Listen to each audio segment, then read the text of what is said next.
Hello friends, എൻ്റെ പുതിയ വീഡിയോയ്ക്ക് എല്ലാവർക്കും സ്വാഗതം. ഇപ്പോൾ നമ്മൾ ഷൈം ടോം ചാക്കോ വിൻസി അവരുടെ ഒരു ആ കേസിലുണ്ടല്ലോ, അതിപ്പോൾ പുതിയൊരു അപ്ഡേഷനൊക്കെ വന്നിട്ടുണ്ട്. ഇന്നലെയാണ് അതിൻ്റെ ആ ഒരു മൂവി സൂത്രവാക്യം എന്ന് പറഞ്ഞ മൂവിയുടെ സെറ്റിൽ വെച്ചിട്ടാണ് വിൻസിക്ക് ഇങ്ങനെ ഒരു പ്രശ്നമൊക്കെ ഉണ്ടായതെന്നാണ് പിന്നീട് നമുക്ക് അറിയാൻ കഴിഞ്ഞത്. ആ മൂവിയുടെ ക്രൂ എല്ലാവരും, അതായത് സംവിധായകൻ, തിരക്കഥാകൃത്ത്, ഏറ്റവും പ്രധാനപ്പെട്ട വ്യക്തിയായുള്ള പ്രൊഡ്യൂസർ, ഇവരെല്ലാവരും ഒരു പത്രസമ്മേളനം നടത്തിയിരുന്നു.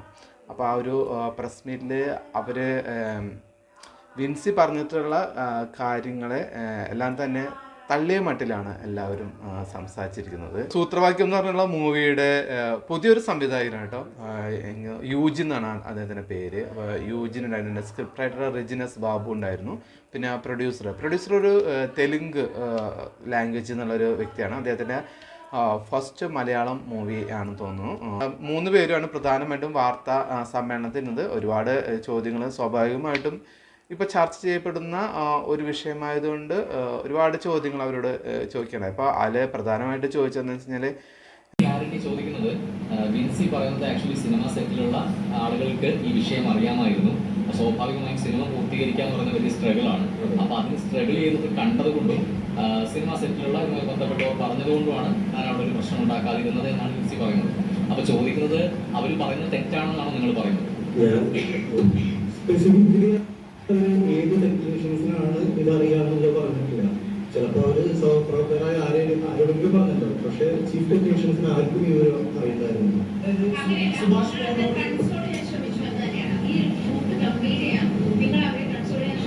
ഷൂട്ടിംഗ് ഇടയിൽ അങ്ങനെ സംഭവം വളരെ സ്മൂത്തായിരുന്നു.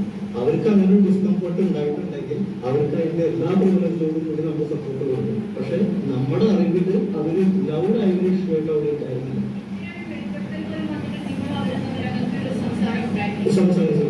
ഞാനാണ് വിൻസി വിൻസി വിളിച്ചപ്പോൾ വിൻസി പറഞ്ഞ എന്റെ ക്രിയേറ്റീവ് ടീം ഞാൻ ഇതുവരെ പറഞ്ഞതിൽ ഏറ്റവും ബെസ്റ്റ് ടീമാണ്, ഞാൻ ഏറ്റവും കംഫർട്ടബിൾ ആയിരുന്നു. അപ്പൊ ഞാൻ ഇങ്ങനെ സ്റ്റേറ്റ്മെന്റ് കണ്ടതിന് ശേഷമാണ് അവരെ വിളിച്ചത്. അപ്പൊ അവര് പറഞ്ഞ് നിങ്ങളതിന് വിഷമിക്കേണ്ട കാര്യമില്ല, ഈ മൂവി കംപ്ലീറ്റ് ചെയ്യാൻ വേണ്ടി മാത്രമാണ് ഞാൻ വെയിറ്റ് ചെയ്തിരുന്നത്. ഈ മൂവിക്ക് ഒരു തരത്തിലുള്ള ഡിഫിക്കൽട്ടീസ് ഉണ്ടാകാൻ പാടില്ല എന്നുള്ളത് എനിക്ക് നിർബന്ധം ഉണ്ടായിരുന്നു. വിൻസി ഞങ്ങളോട് പറഞ്ഞിരുന്നു. ഒരു പക്ഷേ വിൻസിക്ക് കംഫർട്ടബിൾ ആയിട്ട് ആ സെറ്റിൽ ഉണ്ടായിരുന്ന ലേഡീസോ ലേഡി ആർട്ടിസ്റ്റോ മറ്റു പലരോടും ചിലപ്പോൾ ഡിസ്കസ് ചെയ്തിട്ടുണ്ടാവും. ചീഫ് ടെക്നീഷ്യൻസിന്റെ അടുത്ത് ആരും കൂടി കംപ്ലീറ്റ് ആയിട്ട് അവർ പറഞ്ഞിട്ടില്ല. മലയാളം മൂവി ഇൻഡസ്ട്രിയിൽ ഒരു സിനിമ ഷൂട്ട് ചെയ്യുമ്പോൾ ആ ലൊക്കേഷനിൽ ഒരു ICC ഉണ്ടാവണമെന്നുണ്ട്, ഇന്റേണൽ കംപ്ലൈൻറ്റ് കമ്മിറ്റി എന്ന് പറയുന്നത് ഒരു കാര്യം എന്തായാലും എല്ലാ സെറ്റിലും വേണമെന്ന് നിർബന്ധമാണ്. അപ്പോൾ അങ്ങനെ ഒരു കമ്മിറ്റി ഉണ്ടായിരുന്നു എന്നാണ് സംവിധായകനോട് ചോദിച്ചപ്പോൾ സംവിധായകൻ തന്നെ വ്യക്തമായിട്ട് മറുപടി പറഞ്ഞതെന്ന് വെച്ച് കഴിഞ്ഞാൽ അങ്ങനെ ഒരു ICC ഉണ്ടായിരുന്നു. പക്ഷേ വിൻസി ഈ ICCയിൽ യാതൊരു തരത്തിലുള്ള കംപ്ലൈൻറ്റ് കൊടുത്തിട്ടില്ല. അങ്ങനെ കൊടുത്താലല്ലേ സംവിധായകന് അറിയാൻ പറ്റുള്ളൂ ഇങ്ങനൊരു കംപ്ലൈൻറ്റ് ഉണ്ട്, അതിനെന്താണ് നടപടി സ്വീകരിക്കേണ്ടത് എന്നുള്ളത് സംവിധായകന് അതുപോലെ തന്നെ പ്രൊഡ്യൂസർക്കൊക്കെ തീരുമാനിക്കാൻ പറ്റുള്ളൂ. വിൻസി അങ്ങനെ ഒരു കമ്മിറ്റിയിൽ യാതൊരു കംപ്ലൈൻറ്റ് കൊടുത്തില്ല. ഇത് പോട്ടെ, കമ്മിറ്റിയിൽ കൊടുത്തില്ല, സംവിധായകനോടോ പ്രൊഡ്യൂസറോടോ അതുമായി ബന്ധപ്പെട്ടുള്ള മറ്റുള്ള ക്രൂ മെമ്പേഴ്സിനോടോ ഒന്നും തന്നെ വിൻസി ഇങ്ങനെ ഒരു സംഭവം നടന്നതായിട്ട് പറയുന്നില്ല.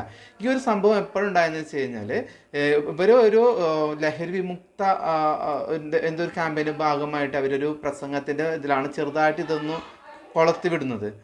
അതിൻ്റെ ഇടയ്ക്കാണ് ഈ ഒരു കാര്യം വളരെ വലിയൊരു ഇഷ്യൂ ആയിട്ട് വരുന്നതും പിന്നീട് വാർത്തകളിലേക്ക് വരുന്നതും ആരാണ് ഈ നടൻ എന്ന് വരുന്നതും ഇദ്ദേഹം ലഹരി ഉപയോഗിക്കാറുണ്ടോ എന്നൊക്കെ വരുന്നത്.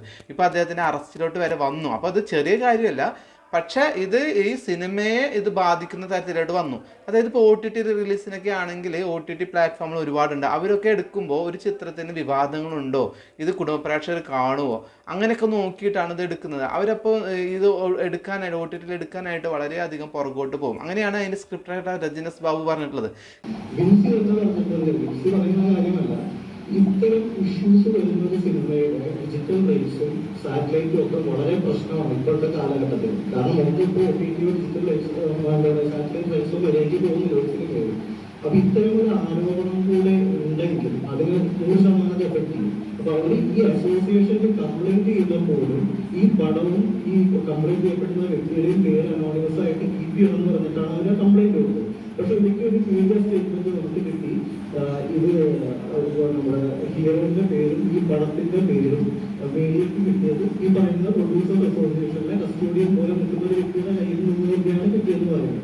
അപ്പൊ ഈസി പറയുമ്പോൾ നമുക്ക് എങ്ങനെയാണ് വിശ്വസിക്കാൻ പറ്റുന്നത് ഈ കാര്യങ്ങൾ? അപ്പൊ അതുകൊണ്ട് ഈ പടത്തിന്റെ ബുദ്ധിമുട്ടിന് വേണ്ടിയിട്ടായിരിക്കും അവർ ഈ വിഷയം തെളിവാക്കാതെ സൂക്ഷിച്ചിട്ടുള്ളത്. അവർക്കറിയാവുന്ന കുറച്ച് പേരോട് അവർ സംസാരിച്ചിട്ടുണ്ടാവും. ആ താൽക്കാലികമായിട്ട് അവർ നിവേദനം ലഭിച്ചിട്ടുണ്ടാവും.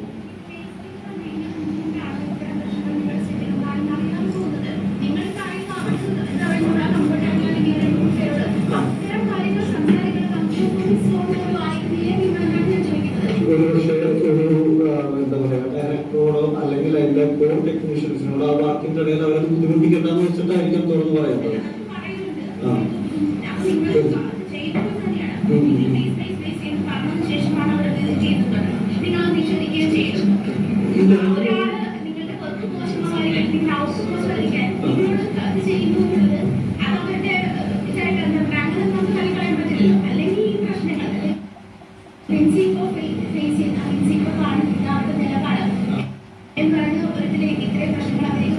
കാരണം എന്ന് വെച്ചാൽ ഇതിന് എന്തെങ്കിലും ഒരു കംപ്ലൈൻറ്റ് വരുവാണെങ്കിൽ ഇവർ നോക്കും, ഇതിന് അത്ര നല്ല പേരുള്ള ഒരു പടമല്ല, അപ്പോൾ അത് നമുക്ക് വേണ്ട എന്നുള്ള രീതിയിൽ അവർ അവർക്ക് എന്തോ അങ്ങനെ ഒരു നിയമാവലിക്ക് ഉണ്ടെന്നാണ് OTT അങ്ങനെ പടം എടുക്കുന്നതിനൊക്കെ. അതിന് കൂടുതൽ നമുക്കറിയാം, അവർക്കാണ് എനിക്കുള്ള അറിയാം. അതിപ്പോൾ 10 സമയത്ത് അവർ പറഞ്ഞ കാര്യങ്ങളാണ് ഞാൻ നിങ്ങളോട് പറയുന്നത്. അതുപോലെ തന്നെ വിൻസിക്ക് അങ്ങനെ ഒരു ബുദ്ധിമുട്ടുണ്ടായിട്ടുള്ള കാര്യം സംവിധായകനോടോ മറ്റുള്ള ക്രൂ മെമ്പേഴ്സിനോടോ ഒന്നും പറയാതിരുന്നതിന് പ്രധാനപ്പെട്ട ഒരു കാര്യം അതെങ്ങനെയെങ്കിലും തീരട്ടെ എന്നുള്ള രീതിയിലാണ് ഞാൻ നിന്നത്. പിന്നെ ഒരു തവണ വിൻസ് പറഞ്ഞു, സംവിധായകനോടൊക്കെ പറഞ്ഞപ്പോൾ സംവിധായകൻ പറയുന്നതെന്ന് വെച്ച് കഴിഞ്ഞാൽ ഞങ്ങൾക്കൊക്കെ വിൻസിയുടെ ബുദ്ധിമുട്ടുകൾ അറിയുന്നുണ്ട്, വിൻസി എന്നാലും അതൊന്നും അധികം വില കൊടുക്കാതെ അങ്ങ് മുന്നോട്ട് പോട്ടെ എന്നുള്ള രീതിയിൽ പറഞ്ഞു എന്നൊക്കെയാണ് പറയുന്നത്. അപ്പോൾ അത് പത്രസമ്മേളനത്തിൽ ചോദിക്കേണ്ടായി, അങ്ങനെ വിൻസി പറഞ്ഞല്ലോ എന്ന് പറഞ്ഞപ്പോൾ സംവിധായകൻ പറഞ്ഞു അങ്ങനെ ഒരു ഇത് പറഞ്ഞിട്ടില്ല, വിൻസി വേണമെങ്കിൽ അത് ഞങ്ങളുടെ കഷ്ടപ്പാട് കണ്ടിട്ട് അത് തുറന്നു പറയാതെ പിന്നെ അത് ഉള്ളിൽ ഒതുക്കിയതായിരിക്കാം, പിന്നീടായിരിക്കും വിൻസ് ഇത് തുറന്നു പറഞ്ഞത് എന്നുള്ള രീതിയിലൊക്കെയാണ് ഇപ്പോൾ സംവിധായകനും പ്രൊഡ്യൂസറും എല്ലാവരും പറഞ്ഞത്. സ്വാഭാവികമായിട്ടും ഇപ്പോൾ അവർക്ക് അവരുടെ സിനിമ ഒന്ന് റിലീസായി കാണുന്ന ഭയങ്കരമൊക്കെ ആഗ്രഹമുണ്ട്. അവർ ഒരുപാട് കഷ്ടപ്പെട്ടിട്ടുള്ള ആൾക്കാരാണ്, ഒരു മൂവി ചെയ്യാനായിട്ടുള്ള കഷ്ടപ്പാട് എല്ലാവർക്കും അറിയുന്നതാണ്. അപ്പോൾ അവരതൊന്ന് റിലീസായി കാണാനുള്ള ഒരു ആഗ്രഹം അവർക്കുണ്ടാകും. പിന്നെ വിൻസി ഈ ICCയിലും കംപ്ലയിൻറ്റ് കൊടുത്തില്ലെന്ന് എല്ലാവർക്കും അറിയാവുന്നതാണ്. പിന്നെ സംവിധായകനോട് പറഞ്ഞു ഇല്ലേ എന്നുള്ളത് വിൻസിക്കും സംവിധായകനും മറ്റുള്ള ക്രൂ മെമ്പേഴ്സിനൊക്കെ അറിയുള്ളൂ. അതിപ്പോൾ അയാൾ തള്ളി പറയുകയാണെങ്കിൽ നമുക്കൊന്നും പറയാൻ പറ്റില്ല. വിൻസിക്ക് തെളിവുകളുമില്ല, പറഞ്ഞു എന്നുള്ള തെളിവുകൾ കാരണം റിട്ടേൺ ആയിട്ടൊന്നും എഴുതി കൊടുക്കുകയൊന്നും ചെയ്തിട്ടില്ല വിൻസ്. അപ്പോൾ എന്തായാലും ഇതിൽ നിന്ന് ഒരു കാര്യം മനസ്സിലാകുന്നത് വെച്ച് കഴിഞ്ഞാൽ ഇവർക്ക് വിൻസി പറഞ്ഞുള്ള കാര്യങ്ങളിൽ മൊത്തത്തിൽ ഇവർ തള്ളാണ് ഉണ്ടായിട്ടുള്ളത്. കാരണം കംപ്ലൈൻ്റ് ഒന്നും കൊടുത്തിട്ടില്ലല്ലോ. അപ്പോൾ ഇവർക്ക് സ്വാഭാവികമായിട്ട് പറഞ്ഞു നിൽക്കാം ഞങ്ങൾക്ക് കംപ്ലൈൻ്റ് ഒന്നും ഞങ്ങളോടും പറഞ്ഞിട്ടില്ല, ICCയിലും വന്നിട്ടില്ല എന്ന് ഇവർക്ക് പറയാം. ക്രൂ മെമ്പേഴ്സ് എല്ലാം തള്ളാനുണ്ട്. പിന്നെ ഇവരെ സിനിമയെ ബാധിക്കുന്ന കാര്യങ്ങളോട്ടാണ് ഇവർ ചർച്ചയിൽ ആ ഒരു പ്രസ് മീറ്റിൽ പോയിട്ടുള്ളത്. അത് സ്വാഭാവികമായിട്ട് ഇത്രയും പൈസ ഇട്ട് പിടിക്കുന്ന ഒരു പടമാണ്, അത് ഫ്ലോപ്പായി കഴിഞ്ഞാൽ അതിൻ്റെ പ്രൊഡ്യൂസർക്ക് നഷ്ടം വരും. അപ്പോൾ അത് എങ്ങനെയെങ്കിലും റിലീസ് ചെയ്ത് നല്ല പടമാണ് കാണികളിലേക്ക് എത്തിക്കുക, പ്രേക്ഷകരിലേക്ക് എത്തിച്ചു കഴിഞ്ഞാൽ പിന്നെ നല്ല കണ്ടന്റ് ആണെങ്കിൽ അത് ഹിറ്റ് ആയിക്കോളും. എന്ത് വിവാദം ഉണ്ടെങ്കിലും അത് ഹിറ്റ് ആയിക്കോളും. കണ്ടന്റ് ഇല്ലെങ്കിൽ ആസ് യൂഷ്വൽ അത് ഫ്ലോപ്പായി പോകുന്ന തന്നെയാണ്, നമുക്ക് എല്ലാവർക്കും അറിയുന്ന കാര്യമാണ്. അപ്പോൾ അതൊന്ന് റിലീസ് ചെയ്ത് മറ്റൊരു തടസ്സങ്ങളൊന്നും ഇല്ലാതെ മുന്നോട്ട് കൊണ്ടുവരാനാണ് ഇവർ നോക്കുന്നത്. പിന്നെ ലഹരിയുടെ കാര്യവുമായി ബന്ധപ്പെട്ടിട്ട് ഷൈൻ ടോം ചാക്കോ ലഹരി ലൊക്കേഷൻ ഉപയോഗിച്ചിരുന്നോ ഇല്ലേ എന്നുള്ളത് കാര്യങ്ങൾക്ക് അവർ മറുപടി ഒന്നും അങ്ങനെ കൊടുത്തിട്ടില്ല. കാരണം അത് കൊടുത്തു കഴിഞ്ഞാൽ പിന്നെ അവർക്ക് അതിൻ്റേതായിട്ടുള്ള നിയമവശങ്ങളുണ്ട്. അവർ എന്തായാലും ഇതുമായി ബന്ധപ്പെട്ട് അവരെല്ലാവരും ചോദ്യം ചെയ്യുന്നുള്ള കാര്യം ഉറപ്പാണ്. അപ്പോൾ ലഹരി ഉപയോഗിച്ചു എന്ന് പറയുന്നത് ഒരു ജൂനിയർ ആർട്ടിസ്റ്റോ മറ്റുമാണ്, കൂടെ അഭിനയിച്ചിട്ടുള്ള ഒരു വ്യക്തിയോ മറ്റുമാണ് ഷൈൻ്റെയൊക്കെ. അപ്പോൾ അദ്ദേഹം വാർത്തയിലൊക്കെ പറയുന്നത് കേട്ടു, ഇങ്ങനെ അദ്ദേഹം ഉപയോഗിക്കുന്ന കണ്ടു, പിന്നെ ഓടി നടക്കുന്നു അല്ലേ അങ്ങനെയൊക്കെ പറയുന്നത് കേട്ടു. അപ്പോൾ അദ്ദേഹത്തിനൊക്കെ ചോദ്യം ചെയ്യുക. ഇവർ കണ്ടിട്ടില്ലെങ്കിൽ ഇല്ല എന്ന് പറയുമ്പോൾ സംവിധായകനും പ്രൊഡ്യൂസറൊക്കെ ആയിരിക്കും ഒരു നടനും നടിയുടെ അടുത്ത് ഏറ്റവും കൂടുതൽ ഇൻട്രാക്ട് ചെയ്യുന്നത്. അവർ കണ്ടിട്ടില്ല എന്ന് പറഞ്ഞാൽ പിന്നെ പോലീസിന് ഒന്നും തെളിയിക്കാനില്ല. അല്ലെങ്കിൽ പിന്നെ ആ ലൊക്കേഷനിൽ നിന്ന് ലഹരിയുമായി ബന്ധപ്പെട്ട് എന്തെങ്കിലും തെളിവുകൾ ഉണ്ടാവണം, അതുമില്ല. അപ്പോൾ എന്തായാലും ഇത്രയേ ഉള്ളൂ. ഇവർ പത്രസമ്മേളനം നടത്തിയതിൽ നിന്ന് എനിക്കൊരു കാര്യം മനസ്സിലായെന്ന് വെച്ചാൽ ഇവർ വിൻസിയോടൊപ്പം ഒന്നുമല്ല. വിൻസി ഇവരോട് ഇങ്ങനെയൊരു സംഭവം ഉണ്ടായത് ആ ലൊക്കേഷൻ വെച്ച് പറഞ്ഞിട്ടില്ല. പിന്നീട് 4 മാസത്തിന് ശേഷം മറ്റുമാണ് ഇപ്പോൾ വിൻസി ഇങ്ങനെ ഒരു ഇഷ്യൂ ആയിട്ട് വന്നിട്ടുള്ളത്. അപ്പോൾ സ്വാഭാവികമായിട്ട് അവർ പറയുകയാണെങ്കിൽ ഞങ്ങൾക്ക് ഒരു കംപ്ലൈൻറ്റും കിട്ടിയിട്ടില്ല, ഞങ്ങൾ അറിഞ്ഞിട്ടില്ല എന്ന് പറഞ്ഞാൽ അവർ കൈ ഒഴിഞ്ഞാൽ നമുക്കൊന്നും പറയാൻ പറ്റില്ല. പിന്നെ പോലീസൊക്കെ ചോദ്യം ചെയ്ത് അതിന് തെളിവുകളും കാര്യങ്ങളൊക്കെ എടുക്കേണ്ടതായിട്ട് വരും. അപ്പോൾ ഷൈൻ ടോം ചാക്കോയുടെ ഒപ്പം നിന്നിട്ടില്ല, വിൻസിയുടെ കൂടെ ഇവർ നിന്നിട്ടില്ല. അപ്പോൾ ഇവർ ഒരു ന്യൂട്രലിലാണ് പോയിട്ടുള്ളത്. കാരണം ഇവർക്ക് പ്രധാനം ഇവരുടെ മൂവിയാണ് എന്നാണ് എനിക്ക് ആ ഒരു പ്രസ് മീറ്റ് കണ്ടപ്പോൾ തോന്നിയിട്ടുള്ളത്.